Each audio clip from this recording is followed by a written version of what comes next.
Nura, Bora, Bora, Gomera, Balawori, you, Daring Yao, Nangame, Ingina Baila, Ningame Raigo, Tia, Wago Gayanel, Waro Nura, Ingora, Wayaboinia, Bailawa, Game Raigo, Tiora, Gomera, Canelo. He cried out in pain, and all the other birds came to help him, all except the cranky old crow. Painfully, the splinter turned into a colourful blister, which got bigger and bigger, until suddenly a big bird pushed through the others and popped it with his sharp beak. The blister splashed over all the birds, and that's how they got their colour, all except the cranky old crow, who is still black today.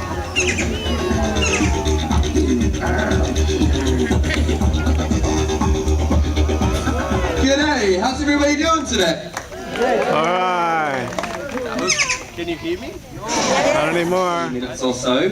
But before I do go any further, what I would like to do is ask you a question, and that is anyone celebrating their birthday today? Yes. Very happy birthday out there. Happy birthday to you. Was there anybody else over here? Happy birthday to you. Is that a Frozen dress? I like it. 2 thumbs up. Now, as far as Taronga is concerned, it's a great year for us because we're turning 100 this year. We moved here in 1916, and at that time, Sydney looked very different. King George V, he was our king, reigning at the time, 7 years before you'd start to see that harbour bridge being built, and another 4 decades until the Opera House would start to rock up. So Sydney changed a lot in that time, so too was the zoo, extra emphasis on animal welfare, education programs, and any zoo that you saw 100 years ago, you would see animals in small, cramped cages. Today though, I am so proud to say the sky's the limit, and our birds do have the freedom to fly. So what better way to do it than with some birds that are very iconic here in Australia, our cockatoos. With over 50 types, we get the nickname the land of parrots. Those larrikins like the sulphur-crested cockatoo, but also birds like the jandy, our female red-tailed black cockatoo. I know she's a girl, she's covered in those yellow spots, whereas the males, when mature, they are solid black with a solid red tail. Just like Geary here. In fact, his name, Geary, does mean red. You'll be able to appreciate this if he flies right over the tops of your heads. Just as the zoo has changed, the past 100 years has seen changes to parrot populations. So birds like those sulphurs, they've flourished. But unfortunately for many of Geary's mates, especially in the southwestern, southeastern parts of the continent, their numbers haven't dropped. And a big part of that has to do with changes that we've made to the land. So we may chop down trees to make spots for our homes, but it does mean there are less hollows for birds like Geary to raise their young, so their numbers are dropping.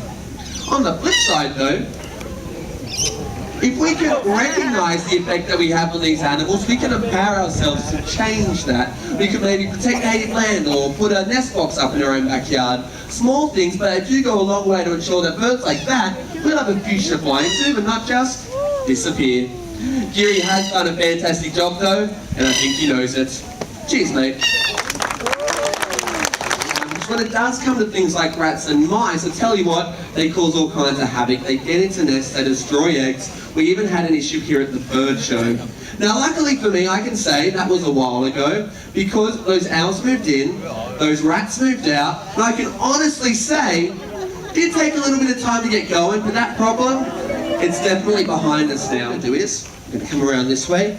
I'm going to give you, I'll close this too, just in case, the opportunity to meet one of our owls. Now her name is Dragon, she's a sooty owl, and she is in the nest box right up the back there, in amongst the garden.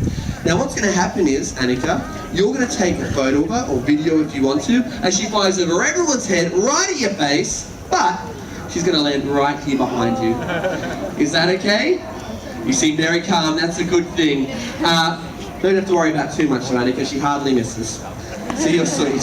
We're looking up there. So even if you can't see it yet, just hold the camera so it's facing the garden up there. Are you ready?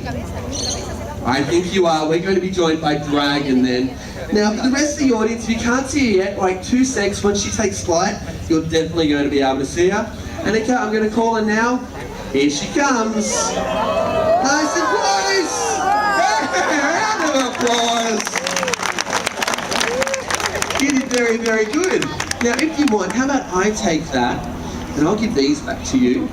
And if you want, it's completely up to you, but if you come around here, I can take a photo of the two of you together. Is that okay? Okay, so we're just going to bring her around, and while she's sitting nice, we're going to take 1, 2, 3. There you go.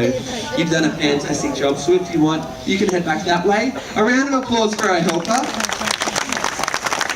I'll get send Jasper up to say g'day. She's going to land, take that money, bring it on back to me. Where's it go? My pocket. Thank you very much. Take your seats. My friend in the blue grant to land, and what does she do? She takes that coin too and right back in that pocket. You guys have an awesome birthday. Out of Jasper. So my first volunteer, the one in the pink dress, you wouldn't mind standing up with your arm out to your side, nice and flat. We're going to give your dollar back to Jasper. She won and pop it exactly turned for style where she found it. There you go. And my friend in the blue dress, if you wouldn't mind standing, thank you very much. One more, Jasper. Do it with style. Thank you very much. Thank you very much to the both of you. Jasper, see you later. And that, nice.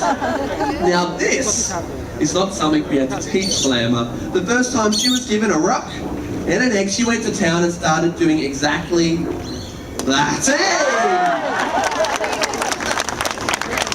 No other bird had to show her how to do it, completely built in, it is instinctual. Straight from the moment she hatched out her egg, she knew this was a very good food source. And even after it's done, she'll keep working at it because it's so hardwired.